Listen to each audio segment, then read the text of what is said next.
திடீரென்று பற்றி எரிந்த தீயில் அடுத்தடுத்த கடைகளில் ஏற்பட்ட சேதம். பல லட்சக்கணக்கில் பொருட்கள் தீயில் கருகி நாசம்.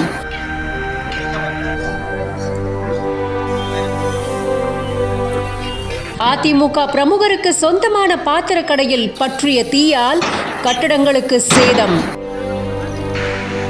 புதுக்கோட்டை மாவட்டம் அறந்தாங்கி சந்தப்பேட்டை சாலையில நகர அதிமுக பொருளாளர் சோலைராஜ் அப்படிங்கிறவருக்கு சொந்தமான பாத்திர கடை ஒன்று இருக்கு. இதுக்கு பக்கத்திலேயே சோலைராஜுக்கு சொந்தமான பட்டாசு கடையும், அதுக்கு பக்கத்துல வேற ஒருத்தருக்கு சொந்தமான நகை கடையும் ஒன்று இருக்கு. இந்த நிலையில திடீர்னு சோலைராஜுக்கு சொந்தமான பாத்திர கடையில, வெடிக்கடையில மற்றும் பக்கத்துல இருந்த நகை கடையில இப்படி எல்லாத்துலயுமே தீ பற்றி எரிய ஆரம்பிச்சிருக்கு. பற்றின தீ மளமளன்னு கொழுந்து விட்டு எரிய தொடங்கி இருக்கு. தீ விபத்து குறித்து தகவல் தெரிஞ்சுக்கிட்ட அறந்தாங்கி தீயணைப்பு மற்றும் மீட்பு பணி துறையினர் சம்பவ இடத்திற்கு விரைந்து வந்திருக்காங்க. தீயை அணைக்கிற பணியிலையும் ஈடுபட்டிருக்காங்க.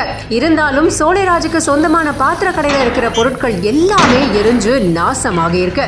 தொடர்ந்து பக்கத்துல இருந்த வெடிக்கடையில இருந்து டமார் டமார்னு பட்டாசு வெடிக்கிற சத்தமும் கேட்டிருக்கு. அந்த பகுதிக்கு யாரும் போக முடியாத அவல நிலையும் ஏற்பட்டிருக்கு. இந்த தீ விபத்து காரணமா நகை கடையோட முன்பகுதி மட்டும் சேதமடைஞ்சிருக்கு. இந்த பயங்கரமான தீ விபத்துனால சில கட்டிடங்களும் பாதிக்கப்பட்டிருக்கு. தீ விபத்து பத்தி அறந்தாங்கி நகர காவல்துறையினர் விசாரணையை மேற்கொண்டிருக்காங்க. அறந்தாங்கியில வர்த்தக முக்கியத்துவம் வாய்ந்த சாலையில ஏற்பட்டிருக்கிற இந்த தீ விபத்துனால அந்த பகுதியில பெரும் பரபரப்பா காணப்பட்டுக்கிட்டு இருக்கு. ஒரு சின்ன கொஸ்டின், ஏன் இந்த புத்தகத்தில் மந்திரம் போட்டு ப்ரோ வலிக்காம போட? ஏன் ப்ரோ இந்த வலிக்காம டேட்டு அதுக்கெல்லாம் ஏதோ மந்திரம் இருக்கா ப்ரோ? ப்ரோ நான் சித்திரவதை அனுபவிச்சுட்டு இருக்கேன். நான் எப்படா இங்கேருந்து பேக் அடிச்சு ஓடி போயிடலாமான்றது. இல்லை ஒரு 2-3 பேர் கேட்டாங்க என்கிட்ட, அதான் கேட்டேன்.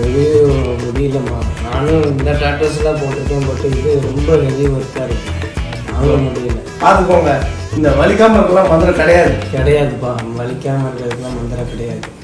அண்மை வாரங்களாக மீடியாக்களுக்கு கண்டென்ட்டாக மாறிய கலையரசன் காளி தெய்வத்தின் மீது உள்ள அதீத பற்றால், சிவனின் மீது உள்ள பக்தியால் அகோரியாக தான் மாறிவிட்டதாகவும், தான் வேண்டியது நடக்கும், சொன்னது பலிக்கும் என பலமுறை பேசி பல விமர்சனங்களுக்கும் உள்ளாகி வருகிறார். இந்த நிலையில் டாட்டூ குத்தி கொள்ள ஆசைப்பட்ட கலையரசன் தனது முதுகு பகுதியில் செயற்கை முறை எந்திரத்தில் டாட்டூ போட்டுக் கொண்டிருந்த போது வலியை பொறுக்க முடியாமல் தவித்து கொண்டிருக்க, சாமி அதுக்கு மந்திர தந்திரம்லாம் கிடையாதா, ஏதாவது ஒரு மந்திரத்தை சொல்லி வலி இல்லாம பண்ண முடியாதா என காது குத்தும் போது வலி தெரியாம இருக்கிறதுக்கு வாழைப்பழத்தை வாயில ஊட்டுற மாதிரி கேட்டுப்புட்டாரு.